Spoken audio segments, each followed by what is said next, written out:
بسم اللہ الرحمن الرحیم۔ معزز ناظرین، آج ہم تابوت سکینہ کے بارے میں بات کریں گے کہ کس طرح تابوت سکینہ آیا، اس پر ہم بات کریں گے۔ بات سٹارٹ کرنے سے پہلے ریکویسٹ یہ ہے کہ ہمارے چینل پہ نئے ہیں تو ہمارے چینل کو سبسکرائب کریں تاکہ ہر آنے والی نئی ویڈیو بر وقت آپ تک پہنچتی رہے۔ معزز ناظرین، کہتے ہیں کہ بنی اسرائیل میں اوپر کے لوگوں سے ایک صندوق چلا آتا ہے۔ ان کا خیال اس کے متعلق یہ تھا کہ یہ حضرت آدم علیہ السلام کے ساتھ اترا ہے۔ بہرحال جب یہ صندوق حضرت موسیٰ علیہ السلام کے پاس پہنچا تو وہ اس میں تورات رکھتے تھے اور یہ صندوق ایک متبرک چیز خیال کی جاتی تھی۔ جب کبھی دشمن سے لڑتے تو اس صندوق کی اسلامی لشکر میں فرشتے نگرانی کرتے اور اس کی برکت سے فتح کے امیدوار رہتے۔ حضرت موسیٰ علیہ السلام کی وفات کے بعد بنی اسرائیل میں خرابی پھیلی تو عمالقہ کے لوگ وہ صندوق ان سے چھین لے گئے۔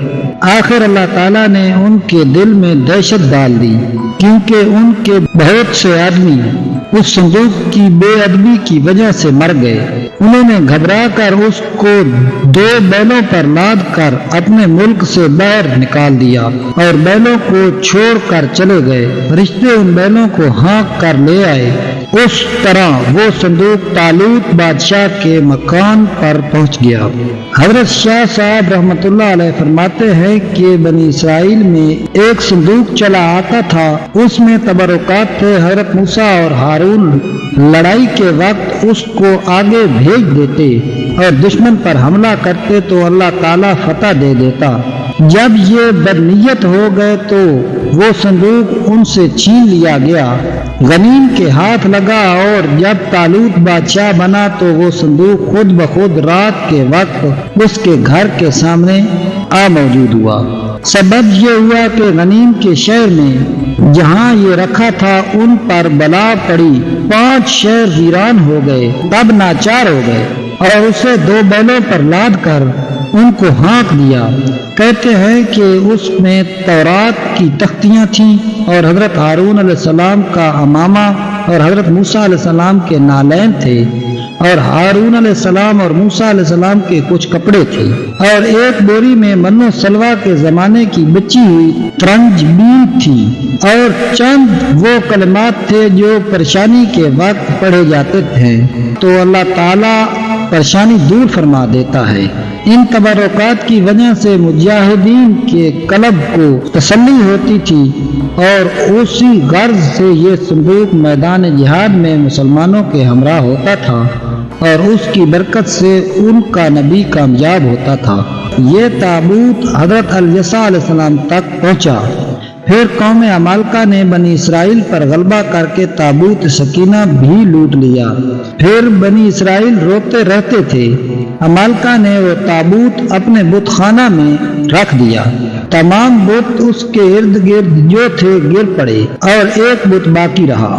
صبح کو بت پرست آئے تو یہ حال دیکھ کر حیران ہو گئے، پھر بت کو اس تابوت پر رکھ کر چلے گئے۔ پھر جب آئے تو بت نیچے تھا اور تابوت اوپر تھا۔ پھر لوہے کی میخیں لے کر بت کو تابوت پر مضبوط کر دیا۔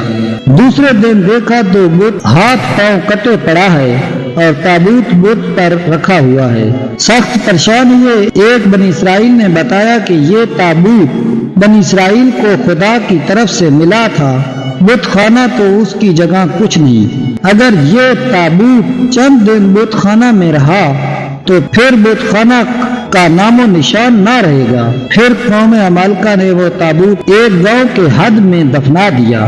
پھر اس گاؤں کے لوگ سب مر گئے۔ پھر وہاں سے نکال کر دوسری جگہ رکھا، وہاں بھی وبال آ گیا۔ اسی طرح 5 شہر ویران ہو گئے۔ آخر لاچار ہو کر بیل گاڑیوں پر لاد کر ہانک دیا جو حضرت شمویل علیہ السلام تک پہنچا۔ اور بعض روایات میں ہے کہ بنی اسرائیل کا کسی بات میں جھگڑا ہو جاتا تو اس تابوت کے پاس آ کر اپنے اپنے بیانات کرتے تو اس تابوت سے فیصلے کی آواز آتی، پھر اسی پر عمل کرتے۔ اب وہ تابوت اور حضرت موسیٰ علیہ السلام کا عصا بحر تبریہ میں ہے اور قیامت کے قریب ظاہر ہوگا۔